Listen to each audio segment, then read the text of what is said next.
Aluminum frames have dominated the market for the 365, but now some really great options are coming out that are polymer. So we're gonna go over my 3 favorite polymer frames, but let's start with the original XMacro first. A couple of things I really like about it is actually the ergonomics of it. It just feels so natural, and there is the ability to remove this back plate and make it a little bit bigger or smaller. I think SIG almost got this perfect right out the gate from factory. There's a couple things I'd change. Something I said many times, and it's kind of based around the SIG platform itself, not just this frame, but the length of pull is absolutely perfect with this 365. Have no complaints with the trigger, the length of pull, or the brake. The reason I say that kind of has something to do with the frame is you'll see a lot of companies that won't put an aggressive beaver tail back here, or this length is just incorrect. This kind of ties into the backstrap system that they have in here where you can adjust it. For me, the medium is pretty much spot on. A lot of handguns that I pick up that are in the subcompact lineup, I just feel like the length of pull is way too small. And if I try to shoot fast, I am constantly having to reposition my grip to get my finger placed perfectly on the trigger. So I think they kind of have that perfect right out the gate.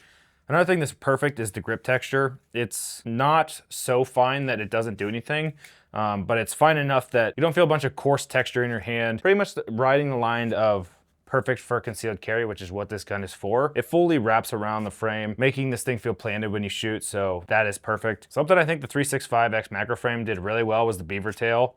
It's really aggressive, it comes out kind of far, and it just really helps plant that gun when you're shooting. You notice it when you shoot a gun that doesn't have much of a beaver tail, like the early 365s, and then you shoot an XMacro that has a little bit more of a beaver tail. To me, I just notice it a lot more when shooting. Makes the gun feel planted with recoil. Now, some of the things I don't like about this frame, the undercut is a little bit low on this. I wish they would have removed a little bit more material there. It's not bad. But I do feel it pushing down my knuckle a little bit. The magwell is also relatively small on here. You'll see that there is a small angled magwell kind of built in, but honestly, it's not great. I botched quite a few reloads with this XMacro in training, and I think if they would have did something a little bit better here, it really wouldn't have added much printing and really helped a lot with reloads. You'll see these other 2 models do a much better job of actually putting in an integrated magwell. Something I feel like SIG really missed on this was they should have added grip texture right here where your support thumb goes. It would have helped a lot with the stability of your support hand when shooting. It just feels like my thumb wants to kind of slide around and not really stabilize the gun very much. This is kind of a common thing. That's why you see a lot of gas pedals out there, or some of the other options will put grip texture right there. It would have been super simple for them to do. I kind of wish they would have threw that in there. While I think the XMacro is great and has a lot of pros, it is kind of expensive. Coming in at $99 from factory feels a little bit expensive.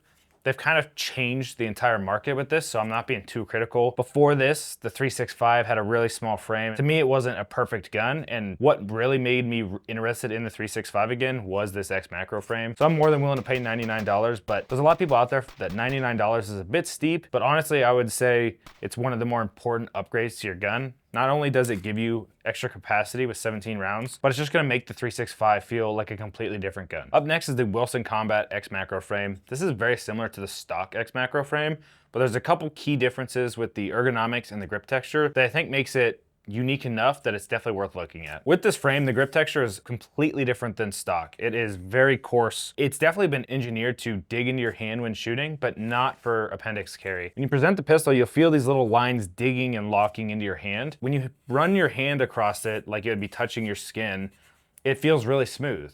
I honestly don't know how they did it, but the engineering on this grip texture is really good. It's really coarse, which some people may not like, and usually I fall in that category. But when shooting this, I just noticed it felt planted, and it wasn't so coarse that it hurt my hand. Wilson did a really good job on this. Another thing to note is it has very similar texturing on the front and back to the XMacro, which I thought was pretty interesting. But the palm swell is completely different. It is pretty much straight down, which if you compare it to the XMacro, you'll see there is a swell on the XMacro.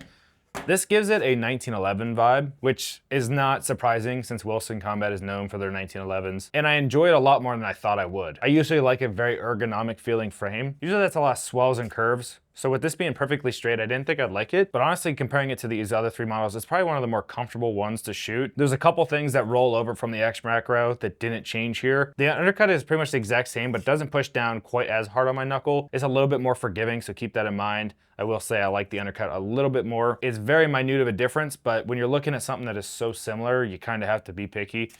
And when shooting, I noticed this didn't push down on my fingers nearly as much. Again, Wilson kind of dropped the ball. I wish they would have put texturing right here where your support thumb goes. It would have just made this a lot more planted to shoot, so that's kind of a bummer.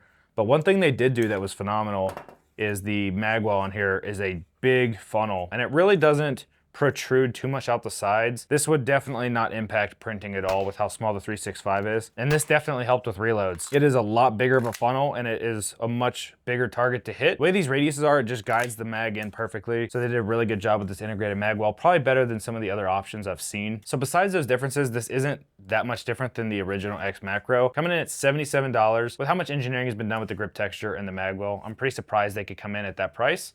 But it's really good to see. It's nice that it's a cheaper option than factory. Now looking at the Icarus, I think this is a completely different beast, and it kind of exits the chat for concealed carry, if you will. It definitely seems to be more based towards competition, which, as I've said in the past, I would feel super comfortable taking a 365 to a match. While that doesn't make a lot of sense because I have a lot of really great competition setups, I would feel comfortable doing it, which makes me much more apt to carry the 365. If I know I can perform my best with it, it definitely would make sense to carry this gun, especially with how small it is. So the Icarus has a lot going on, and I would say most of that comes down to two things, being the magwell and the grip texture. The grip texture on here is very aggressive. It's borderline sharp, which I think the more you spend time with it, the more it's gonna wear down and get less aggressive. This feels like a softer polymer than both the Wilson and the OEM XMacro. But the things I really like about this, one of it is the grip texture. It's a little too aggressive for carry. I probably wouldn't carry this without an undershirt. For a range gun or competition, it's perfect. It fully wraps around the frame. It's very aggressive. I feel super planted. This frame actually has a thumb rest on here, which is awesome. It's not just awesome because it's a thumb rest and it has a grip texture and you feel super planted with your support hand, but also if you throw a light on here, it actually fits two holsters that I've tried, a Tier 1 concealed and a T-Rex arms. Usually when you see a thumb rest on a gun, you can assume that you have to buy a custom holster and it's not gonna fit. Icarus did a really nice job changing up the trigger guard and adding a thumb rest, and it still fits holsters. It's not a perfect fit, but it fits, which is really great because now I don't have to go spend another $100 on a holster to carry this. Again, this isn't really a perfect carry setup because it's kind of aggressive. And not only that, but this magwell would probably print a little bit if you were carrying. All those things kind of make it not the perfect carry frame. While I think this is a perfect competition setup, there's absolutely no reason somebody couldn't carry this. It could be potentially a little bit uncomfortable, but like I said, with an undershirt, you'd be perfectly fine.